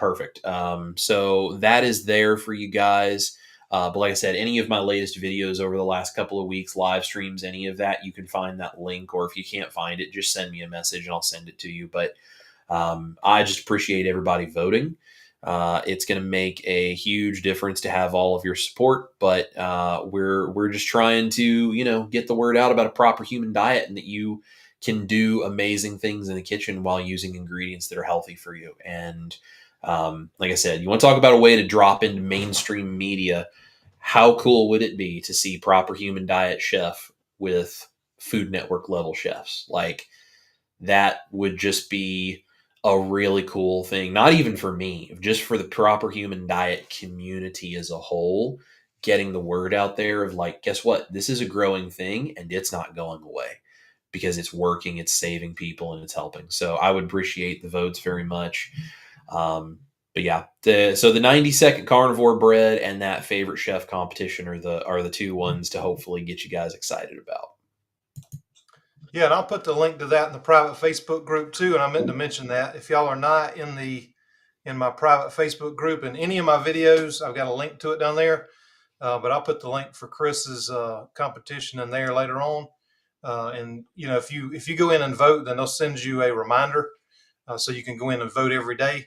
And yeah, that'd be awesome. I mean, talk about spreading the message. That's going to do it. And I saw a comment. It's hard for me to keep up with the comments as fast as they're going here, but I did see one comment that I wanted to read for Chris. It's from John Wise, and I'm not sure. It said 90-second bread, not minute. But Chris, why can't you do it in a minute instead of? Why does it take 90 seconds? I know. Listen, I always have to be difficult, and I wanted to do a 60-second bread, but then I figured it would make everybody too happy if I did that, so I added an extra 30 seconds just to upset everyone a little bit. Funny thing is when he's got this, he sent me a text. He goes, "All right, I've got this thing. There's no excuses. You have to make it." Okay, so I did this because Dustin, I love these two guys. These guys are my brothers, and I love these guys. They make such a huge difference in my own journey. But I also like giving them a hard time from time to time because that's just really important. So one of the things I like to give Dustin a hard time about is the first comment Dustin ever made on my channel was, "This looks really interesting. It's really creative. I would never do this much work to make any of you." That's so true. And I was like, "Who's this douche?" And I went and I found him, and Dustin's a really cool guy. But it's funny, we've joked about it. He loves my recipes because I've cooked a few of them for him. He loves my recipes. He just doesn't want to do the work to cook them, which I can't blame him because he likes simple food, and there's nothing wrong with that. If you don't want to go spend all the time in the kitchen that I do, I totally get that. So I texted him and I was like, "All right, it's a 90-second bread. It takes one bowl. You cannot possibly tell me that this one is something you can't do. You've actually got to give this one a shot." So it's we're gonna work with Dustin. I'm gonna see if I can convince him to get in the kitchen and make this 90-second bread. I mean, if I had all the toys, all the kitchen toys that you had, then I'd be more prone to making some of those things. But I'll be like, "Oh, that looks so good." I'm like, "Oh wait, we gotta make it." And it's got to go to the dehydrator, then the oven, then you got to set it outside, let the moon get on it. I'm like, "Oh, come on, guys." I mean, I'm struggling some days to put 4 burger patties in this cast iron skillet. I understand. It's great. But I mean, it's one of the things is I love his recipes. I love that people put as much effort into them as they do. He's been, other creators have made his recipes. I mean, some creators have even gone in and tried to say they're theirs, but I'm not. We're not here to name names, but that was hilarious. And then Yeah. and it's the fun of YouTube. It's going to happen. Yeah. But I think you're. I am never going to not speak highly of you. And like I think you are a wizard. I think you went to Hogwarts. You're not telling anybody, and that hurts my feelings because I want to know, like, did you know Dobby? I mean, what was happening? But you know, um, but all joking aside, I think he's doing revolutionary things, and I think you deserve to win that contest. And it Mm, would be awesome to see you on the TV. I mean, I see you on TV 2 or 3 times a week, but yeah. that's not what I mean. And in print, and you and Victor do great things, and I'm so glad to be doing this with you guys. And I just want to take a quick second here. This came in from our friend Vinyl Revival. Bonjour, everybody. Here's a treat for you, Dustin, for doing keto, whether it's a coffee or a shot of Jack. Enjoy, my friend. Thank you so much. He is a good dude. I love this guy. It's awesome. Dustin, since you've been to Chris's house and I haven't, was there a room in that house that you didn't get to see? Because I think there's some sort of a Dr. Frankenstein style lab in there. I And I didn't know you've been in actually. to see. I've been in every room in their house except their bedroom, so I don't know if that's where the magic happens. Any comment that I make is going to get me in trouble with my wife as soon as I walk out of the studio. So I'm just not going to say I anything. mean, I set you up. I set you up. I set you up. You did. It's going to be our 4-year wedding anniversary coming up here in a couple of weeks, and I have been married long enough to know to keep my mouth shut. So what anniversary is this? Is this the carnivore mashed potato anniversary? I'm not sure which one this is. I'm not sure. I don't know. Is egg white powder the appropriate? I mean, it's probably expensive enough to be a gift. Anymore it is. Well, gentlemen, all you lovely people in the chats on all three of our pages, those who are watching over on my Twitter account, you guys are amazing. Thank you for being here with us. Again, our deepest apologies for not being here last month, but we're here now. Right. That's right. I think that about wraps it up for us. Any last minute things you want to say, except for was that the do or do not? There is no try. That's right. That's it. Doing it and doing it and doing it well. That's right. Thank y'all for being here. We greatly appreciate it. Yeah, we honestly, guys, like all three of us put you guys. If you haven't tried to run a YouTube channel, you would have no way of knowing how many hours of work go into doing the things that the three of us do. We don't do it because it makes us rich doing it. We do it because we love helping you guys, and we love this community, and we love trying to support each other and support all of you guys in your journeys. And we're just trying to do this all together. And you guys keep showing up, and we just appreciate it. And I love both of these guys so much because my journey is just 100 times better because of both of them being in my life. And we've gotten to be such good friends doing this. And there's so many of you in the comments section that we've all gotten to know so well. And some of you in person, some of you just digitally, but it doesn't matter. We just love all of you guys. And it's always humbling to see how many of you show up and just share your lives with us. And we just appreciate every last bit of it. Absolutely. All right. Well, thank you all. And with that, let's roll those credits, and we'll see you next time.